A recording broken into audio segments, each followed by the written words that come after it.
La transició i la recuperació de l'autonomia.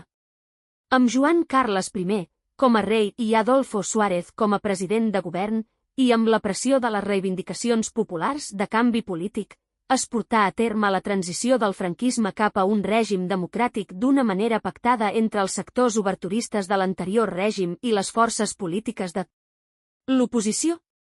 Les primeres eleccions democràtiques, el 15 de juny de 1977, van portar cap a unes Corts Constituents que elaborarien la Constitució espanyola de 1978.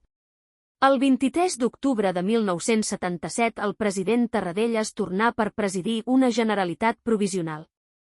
Durant l'estiu de 1978 una comissió es va encarregar d'elaborar un projecte d'Estatut d'Autonomia, l'Estatut de Sau, que, posteriorment, passà al Parlament espanyol, on fou discutit, esmenat i aprovat, i entrà en vigor un cop referendat pel poble de Catalunya el dia 25 d'octubre de 1979.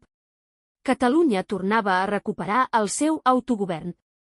El 20 de març de 1980 s'escollia el primer president electe de Catalunya en aquesta nova etapa de la nostra història. Seria Jordi Pujol, el 126è president des de la fundació de la Generalitat amb Berenguer de Cruïlles l'any 1359, que governaria fins al 2003. Les 2 dècades de govern de Jordi Pujol al cap de la Generalitat es podrien sintetitzar sota 3 punts rellevants. Primer, la formació de la nova administració catalana i l'articulació de les noves institucions.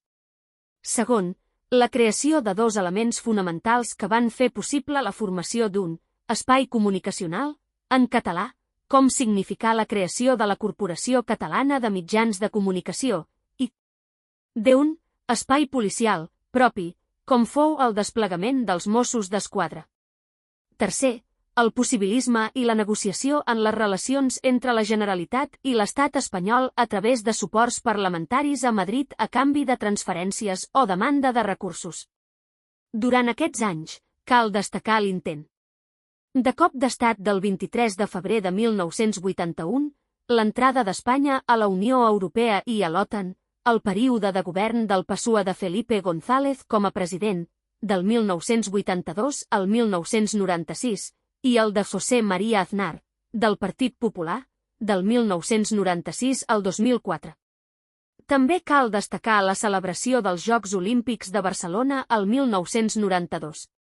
Sota l'alcaldia de Pasqual Maragall.